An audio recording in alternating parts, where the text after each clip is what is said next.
రాష్ట్ర అభివృద్ధి, దేశ అభివృద్ధి, స్వాతంత్ర సమరయోధుల గురించి, గాంధీజీ గారి గురించి, సర్దార్ వల్లభాయ్ పటేల్ గారి గురించి, నెహ్రూ గారి గురించి, ఆ పోరాట యోధుల గురించి తలుచుకుంటాం.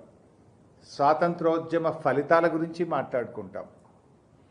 ఏ ప్రధానమంత్రి అయినా, ఏ ముఖ్యమంత్రి అయినా కూడా దేశ అభివృద్ధి, దేశ సమగ్రత, రాష్ట్ర అభివృద్ధి, రాష్ట్ర ప్రజలకు అందిస్తున్న అభివృద్ధి సంక్షేమ కార్యక్రమాల గురించి ఏ ముఖ్యమంత్రి అయినా మాట్లాడతాడు.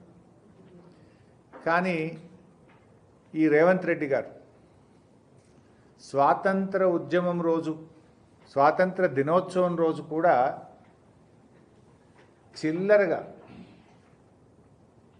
రోత మాటలు, చిల్లర మాటలు మాట్లాడడం ఒక రేవంత్ రెడ్డికే చెల్లింది. స్వాతంత్ర దినోత్సవం రోజు ఇంత చిల్లర మాటలు, రోత మాటలు మాట్లాడిన ముఖ్యమంత్రి బహుశా భారతదేశంలో ఇంకొకరు ఉండరు. చెప్పుకునేదేమీ లేక గదే సొల్లు పురాణం. ఇప్పుడు ఆనాడు ప్రతిపక్షంలో ఉన్నప్పుడు కూడా గివే పిచ్చి మాటలు మాట్లాడి అబద్ధాలు, గోబల్స్ ప్రచారం చేసి ప్రజల్లోకి పోయినావు. ముఖ్యమంత్రి అయిన 3 ఏళ్ల తర్వాత కూడా గవే చిల్లర మాటలు, గోబల్స్ ప్రచారం. ఇవాళ నువ్వు ఏం మాట్లాడినావు సంగారెడ్డిలా? ఇన్ఫ్యాక్ట్ ఆయన ఇలా ముఖ్యమంత్రి ఆయన ఉపన్యాసము 4 గంటల 20 నిమిషాలకు ప్రారంభించాడు. కాంగ్రెస్ పార్టీ మేనిఫెస్టోలో 420 హామీలు, రేవంత్ రెడ్డి ప్రసంగంలో 420 అబద్ధాలు. 420కి ప్రసంగాన్ని స్టార్ట్ చేసిండు, అన్ని 420 మాటలే, 420 మాటలు మాట్లాడిండు. ఆనాడేమో 420 హామీలు, ఇవాళ 4 గంటల 20 నిమిషాలకు ప్రసంగాన్ని ప్రారంభించిండు, అన్ని 420 మాటలు మాట్లాడిండు.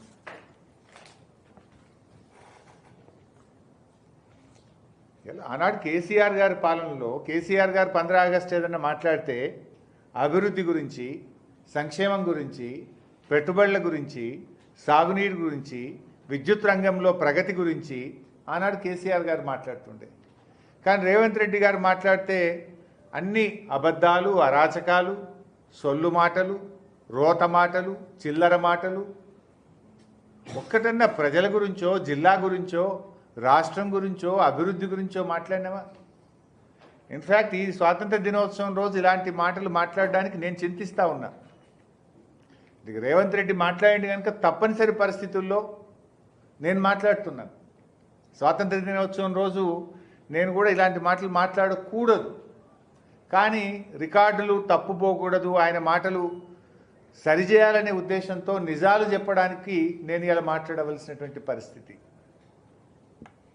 నువ్వు ఇవాళ మెదక్ జిల్లా, ఉమ్మడి మెదక్ జిల్లా సంగారెడ్డికి వచ్చినావు. ఒక్క మాట ఉమ్మడి మెదక్ జిల్లా గురించో, ఈ ప్రజలు ఎదుర్కొన్న సమస్యల గురించో, సంగారెడ్డి గురించో మాట్లాడినావా? సంగారెడ్డికి ఒక్క రూపాయి హామీ అన్న కొత్తగా ఇచ్చినావా? సంగారెడ్డికి వస్తే